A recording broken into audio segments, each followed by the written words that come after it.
कभी अपना gas cylinder या बिजली का बिल हाथ में लेकर सोचा है कि आखिर ये कीमतें आसमान क्यों छू रही हैं? देखिए, ये सिर्फ हमारे या आपके घर की कहानी नहीं है।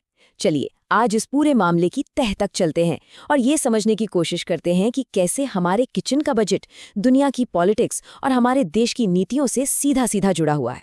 ये जो बात है ना, ये किसी एक इंसान की नहीं है। ये उन लाखों लोगों की आवाज है जो रोज इन बढ़ी हुई कीमतों से जूझ रहे हैं। ये एक ऐसी सच्चाई है जो सीधे हमारे चूल्हे तक पहुंचती है और हमें सोचने पर मजबूर कर देती है।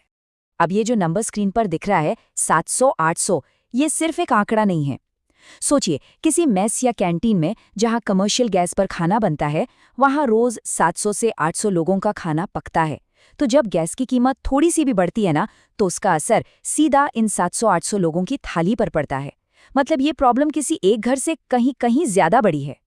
तो हमारी आज की ये जो पड़ताल है वो यहीं से शुरू होती है, हमारी और आपकी रसोई से। गैस सिलेंडर की ये जो बढ़ी हुई कीमत है वो एक बहुत बड़ी पहेली का बस एक छोटा सा टुकड़ा है जिसे हम आज जोड़ने की कोशिश करने वाले हैं। सवाल तो बिल्कुल सीधा है, पर इसका जवाब उतना ही टेढ़ा है। आखिर ये कीमतें इतनी ज्यादा हैं क्यों? क्या ये सिर्फ हमारे देश की ही दिक्कत है या इसके तार कहीं और भी जुड़े हुए हैं? चलिए, अब इसके पीछे के कारणों को समझते हैं। तो अब रसोई से निकलकर सीधे चलते हैं दुनिया के मंच पर, क्योंकि सच तो ये है कि गैस और तेल की कीमतों का एक बहुत बड़ा हिस्सा इंटरनेशनल पॉलिटिक्स के खेल में उलझा हुआ है।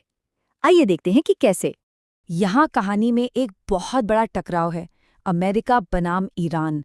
देखिए, अमेरिका ने ईरान पर लगा रखे हैं कड़े प्रतिबंध यानी सैंक्शंस, और इसका सीधा असर पड़ता है दुनिया भर में तेल और गैस की सप्लाई पर। और जब सप्लाई में कमी आती है तो कीमतें तो बढ़ेंगी ही, है ना? और देखिए, ये खेल सिर्फ इन दो देशों के बीच का नहीं है, इसमें और भी बड़े खिलाड़ी हैं। चीन अपने जहाज भेजकर ईरान की मदद कर रहा है, तो रूस भी खुलकर ईरान के पीछे खड़ा है। वहीं दूसरी तरफ है अमेरिका, जो शायद वियतनाम और अफगानिस्तान के अपने पुराने अनुभवों से सीखकर सीधे सीधे लड़ाई में नहीं कूदना चाहता। अब इस पूरी ग्लोबल खींचतान का नतीजा क्या होता है? सीधा असर हमारी जेब पर। तो ये तो हुई दुनिया की बात, जहां हमारी निर्भरता दूसरे देशों पर है। लेकिन सवाल ये भी तो है कि क्या हम इस निर्भरता को कम करने के लिए अपने देश में कुछ कर रहे हैं? और यहीं से हम इस समस्या के दूसरे पहलू पर पहुंचते हैं, यानी हमारे देश में रिसर्च और इनोवेशन की कमी। अब ये एक बहुत तीखी टिप्पणी है, लेकिन ये एक बहुत जरूरी सवाल भी उठाती है।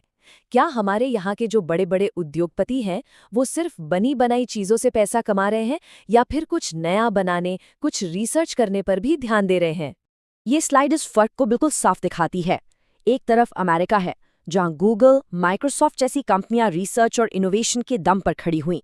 वहीं दूसरी तरफ सोर्स ये सवाल पूछता है कि इंडिया में इस तरह का इनोवेशन क्यों नहीं दिख रहा। सोचिए, अगर हमारे पास एनर्जी के सेक्टर में अपनी खुद की जबरदस्त टेक्नोलॉजी होती, तो शायद हम आज अंतर्राष्ट्रीय बाजार पर इतने निर्भर ही नहीं होते। अच्छा, अब इसी मुद्दे को एक और ठोस उदाहरण से समझते हैं, और वो है बिजली की कीमतें। ये एक ऐसा सवाल है जो सीधे सीधे हमारी रोज की जिंदगी को प्रभावित करता है। चलिए एक पावर प्लांट का केस लेते हैं।